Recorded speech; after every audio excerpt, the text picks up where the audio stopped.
You're editing for multiple different clients, working stupidly long hours, and you're still stuck at less than 1K per month. You think the answer is to improve your animations, do more cold outreach, or pick up as many clients as you possibly can. That's what every YouTube video is telling you to do. But that's exactly what's keeping you at less than 1K per month. My name is Taylor. I'm a video editor and I make 4K a month with just one client. And I managed to do that in just 1 year. And if I'd known everything from the start that I'm going to share with you in this video, it would have been a lot faster. Now, don't get me wrong, 4K a month is not a crazy amount of money, and I don't make it out to be. But I see so many editors struggle to break more than 2K per month. And I completely understand because I was there. I was editing for 3, 4, 5, even 6 different clients. That resulted in inconsistent work, low pay, and working 12 to 15 hours per day. The reason why most editors are stuck there is because they get the key fundamentals wrong. The fundamentals that allow you to charge well with your client rather than having to pick up multiple low paying different clients. Get these right and you will drastically lower your work hours so you can actually live your life. And honestly, you don't even need a crazy amount of money to completely change your life. All you need is a few $1,000s a month online. And that can allow you to move out to somewhere like, for example, Southeast Asia, where life is so good, but everything is so cheap. In this video, I'm going to be showing you 3 things, the type of clients that you should be going after, and why the ones you are currently working with are keeping you stuck at less than 1K per month. The mindset shift that turns you from a disposable editor to a creative partner that your client genuinely values, can't replace, and will pay whatever it takes to keep you around. And why editing less will actually make you more money. Get these 3 things right and you'll have everything you need to land your dream client, charge what you're actually worth, and live a life that you genuinely enjoy. The clients that you work with will determine everything. Your rate and whether that will actually grow, your hours, the way you're treated. And the problem is, most editors don't even know what a good client even looks like. They just take whoever pops into their inbox and just says yes to everyone.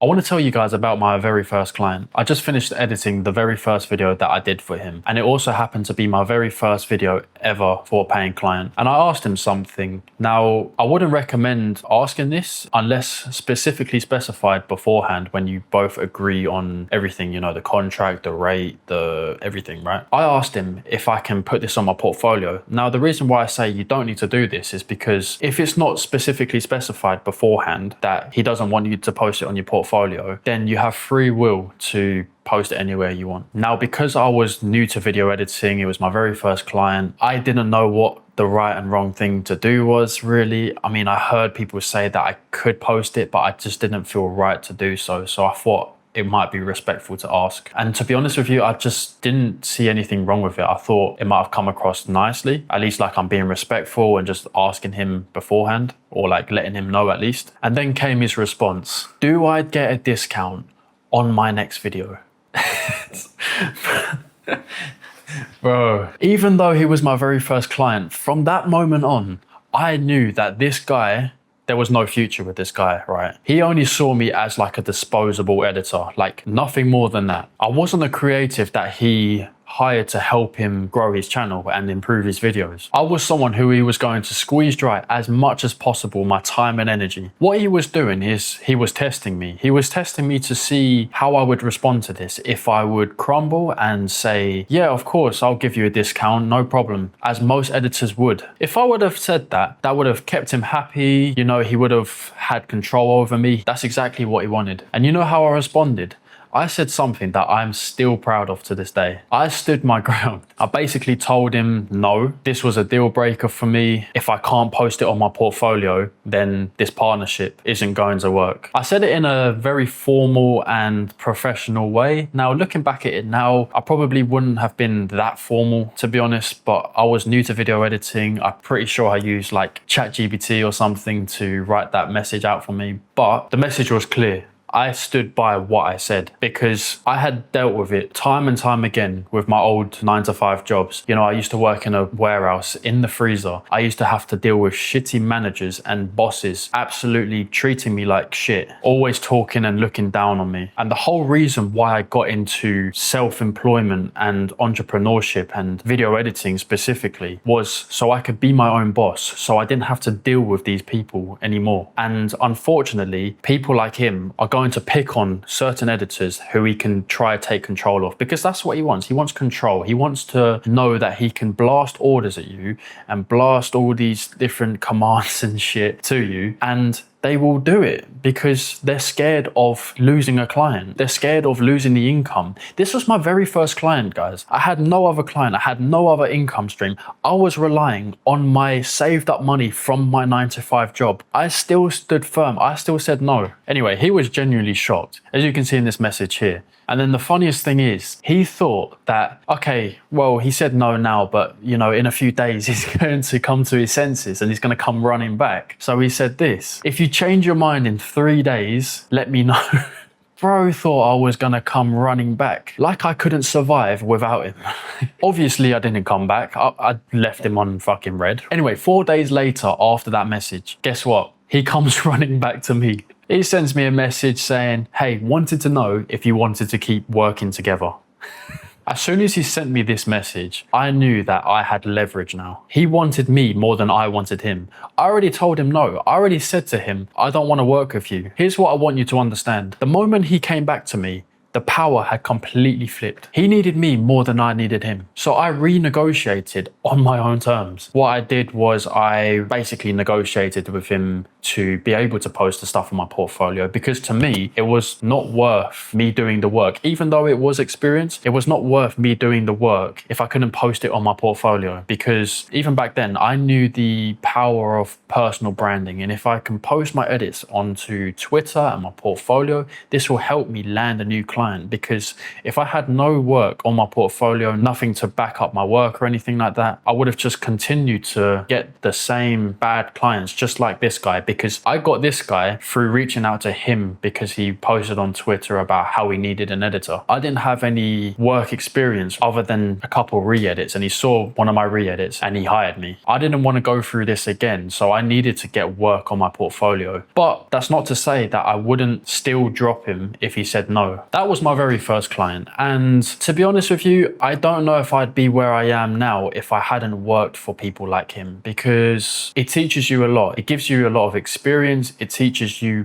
what kind of clients to avoid, which is very, very important to learn very early on. You need to know what a bad client looks like, because once you do, you'll never settle for one again. So what does the right client actually look like? You want a client where they have some kind of product or some kind of business that gets monetized through their content. So you're not relying on ad revenue, right? So people like business owners, coaches, anyone who's got like a mentorship. These people, they make content that converts viewers into buyers, right? This is where most of their money gets made, is through their product or their mentorship or their business. These kind of clients also tend to understand the value in someone like you, a video editor, a creative, because if their content doesn't get views and convert into buyers, then they don't make any money. And if these guys have high ticket offers, offers that are a few $1,000s, for example, then they can make a lot of money through your work, and that makes you extremely valuable. But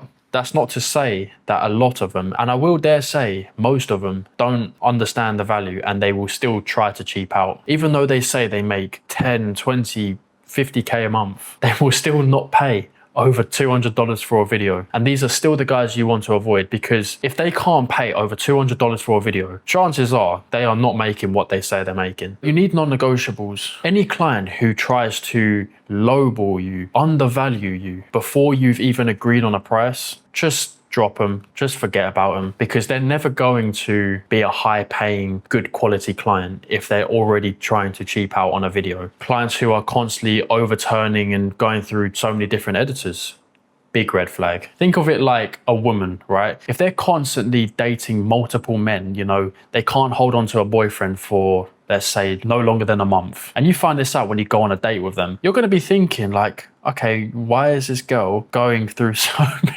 men? You're going to look at it as a red flag. You're not going to go and pursue that woman. Now, a lot of men will, and it's the same thing with them, with the kind of editors that I'm talking to right now. They've got a thing or two to learn of what to avoid and what to not avoid. And one big one is, I would say, to avoid agencies in most cases. Now, With agencies, they can be good experience. You do learn a lot, and I have worked for an agency in the past, and I'm not gonna lie, I did learn a lot. But also, I was the most stressed I have ever been in my entire fucking life. I had worked the most amount of hours I had ever worked in my fucking life. I think on one of the videos, I probably did about 60 or 70 hours in that week to get that fucking video or like the whole project done. Man, that was absolute hell. And I still look back at it thinking, fuck, I'm glad that's over.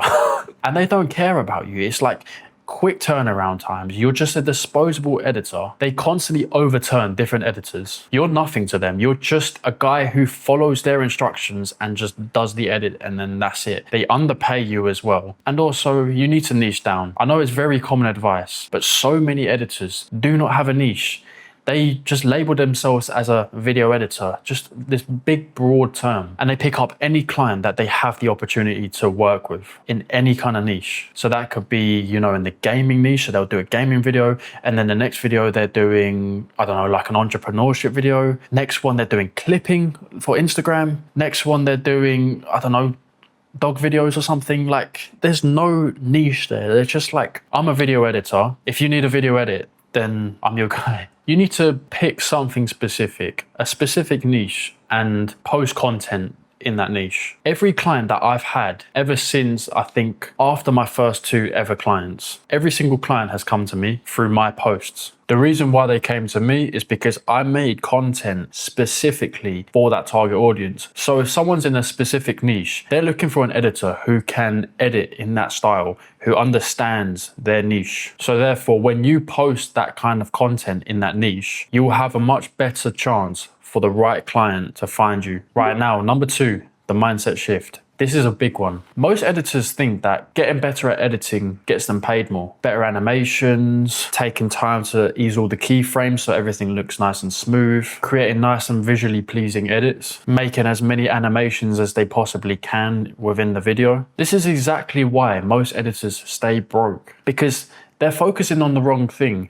That thing is not what gets you paid more. What gets you paid more is completely different, and most people don't talk about it. Think about it like a personal trainer. When someone hires a personal trainer, you know, they have a specific fitness goal. Maybe they're a bit overweight, so they're trying to lose weight. Whatever it is, they hire that personal trainer for their skills and expertise, because they don't know much about fitness, right? You are paying the personal trainer to basically spoon feed you all the correct information, nutrition advice, workout routines, everything. So you don't even need to really think about it. You just follow the step-by-step instructions that they have laid out for you. Who's the expert in that relationship? It's the personal trainer, right? The client didn't hire them to tell them what to do. They hired them because they either didn't know what to do or they needed someone just to make their life so much more easier. The trainer has the knowledge, the plan, the expertise, and the client hired them for these reasons. Now, think about how most video editors show up to their clients. They wait for the brief, they follow step-by-step instructions laid out for them, and then they edit the video and then send it back. They ask no questions, give no input, no opinions, no value.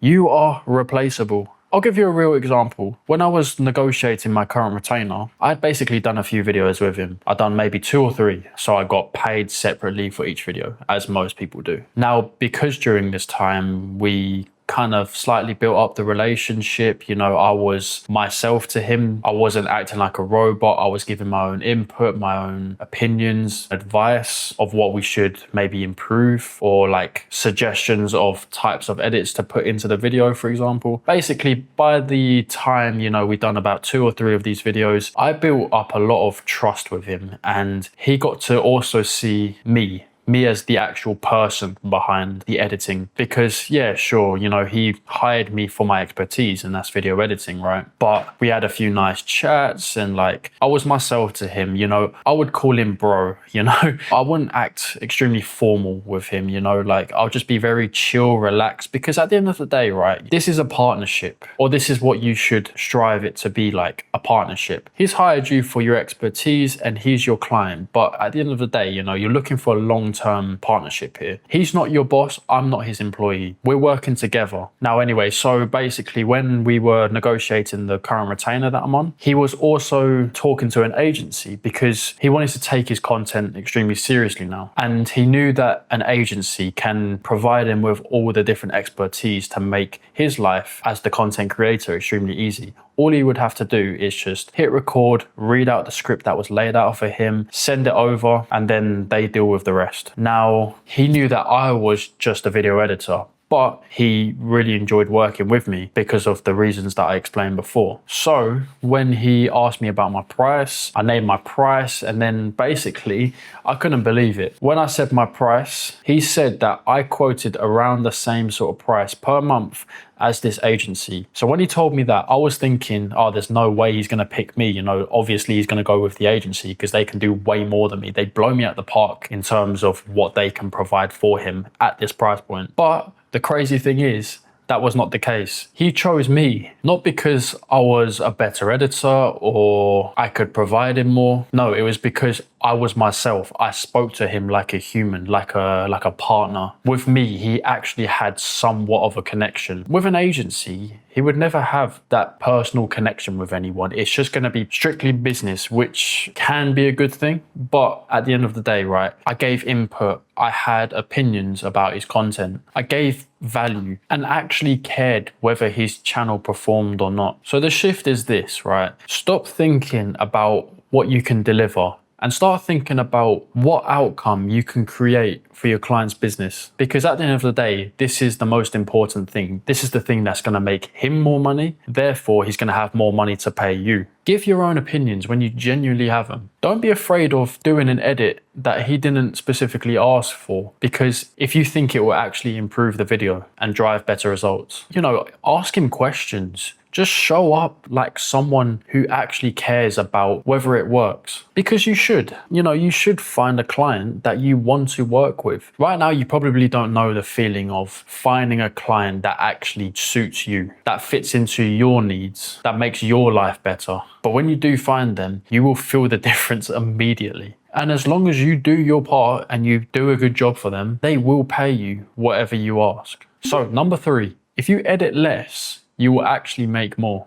Every editor seems to think the same way. The more animations they do, the better the edit and the more valuable they are to the client. I thought the same thing. You know, I would spend hours just perfecting animations and easing keyframes and making sure that's all smooth and stuff. And I thought that this was going to get me better clients and make me more money. Well, it did get me more clients, but all the wrong ones, because I wasn't making any more money, but I was actually working more hours. I used to post my best and most flashy animations on Twitter. Stuff that did well for the algorithm. You know, a lot of them did actually do pretty well. They got lots of engagement, a lot of likes, a lot of inbound leads. But the issue is that they attracted all the wrong types of clients. These were bad clients because they focused on the wrong thing. They focus on how flashy their animations look in their videos rather than why the edit is even there. You know, they didn't even really think about what it's going to do for their video or even what it's going to do for their business. They just wanted their videos to look cool.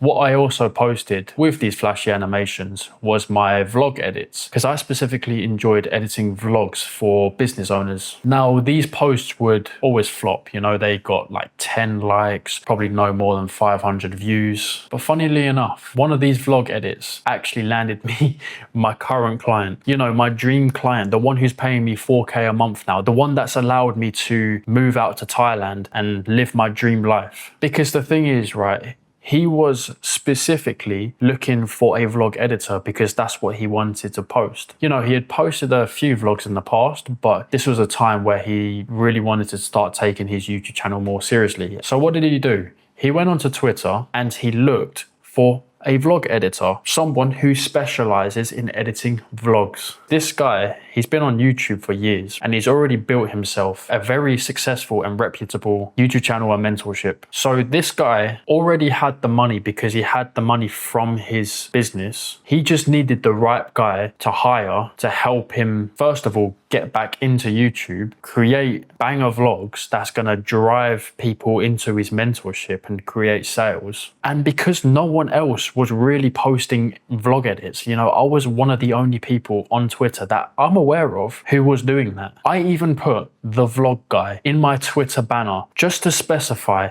that I am a vlog editor. Now, here's what actually matters when you're editing for business owners. Your entire job is to make their videos as digestible as possible so that their audience understands fully what they're teaching, so that they can, over time, build trust with them and then eventually buy their product. That's it. That's your job. Animations and graphics are extremely useful only when done right and at the right times. They need to actually help visualize whatever the person is saying. If it doesn't help the viewer understand what he's saying, and especially if it makes it more confusing, it should not be there. Bro, the viewer does not give a fuck how long you spent on an animation, how much you ease the keyframes to make it as smooth as possible. They don't care. From an editor to an editor, I can appreciate your work because I was there, and you know, I took pride in my work a lot of the times, even though it took me way too long to do. It still is our skill as a video editor to be creative and to make some good looking work. But when your goal is to also improve your life, you know, make as much money as you can while also working as little hours as you possibly can, so then you can life max, you know, you can go outside, you can go move to another country and actually experience what the whole point of making money online and being an entrepreneur is all about, then you need to stop focusing on the things that does not matter and waste you time, because first of all, you're just overall gonna be more miserable, because when you're spending this much time on things that don't matter, when you have a deadline, especially a tight deadline, then you're gonna be stressed and overworked and you're not gonna enjoy what you're doing. But if you edit with intent and edit only when it needs to be done and visualized, you will save hours and hours and hours of your time, which can then be used to live your life. So please edit with intent. Every cut, every animation, every graphic. Ask yourself, is it making the point clearer, or is it just filling in the gap between animations because you think that it's going on too long without any sort of visualization? If its only purpose in being there is just filling space, remove it. Trust me, remove it. Less is more. If you overdo animations and graphics and all these kind of things, it actually ends up distracting the viewer away from what the client is teaching. And therefore, you're not going to get as many people converting into buyers because you're distracting them or you're making them confused. The right kind of clients will actually prefer you over other editors who are doing all these animations. Trust me, guys, less is more. Remember that. So that's the 3 things that hopefully if you implement correctly, you can then live a life that you genuinely enjoy, because you're not working crazy hours anymore. You're making good money and you're doing work that you genuinely enjoy. Guys, like I said, this has allowed me to move out to Thailand, Bangkok specifically. I have a condo here. As you can see, I've got a nice high-rise condo with a nice infinity pool overlooking the entire city. And guys, the price is so cheap. You can make a chill $2,000 online and still move out to a place like Thailand in 10x your life. Guys, if you're like me from the UK, or I suppose any Western country is similar, then you will understand what I'm saying. Honestly, guys, it's so easy once you understand all these things. None of this is complicated, but it is different from what most people probably told you. And that's exactly the point. It's like if you follow the sheep, you will do what everyone does. And what everyone does is get underpaid, work crazy amount of hours, and are honestly in the rat race, even though they like to think that they're not because they're self-employed. Guys, every editor is the same. They are all disposable robots. And it is so easy to stand out from the rest. Fix these 3 things and everything else will fall into place. I'm going to keep on making videos going deeper into all of these things. So if any of this was useful, stick around and subscribe. See you in the next one. Bush.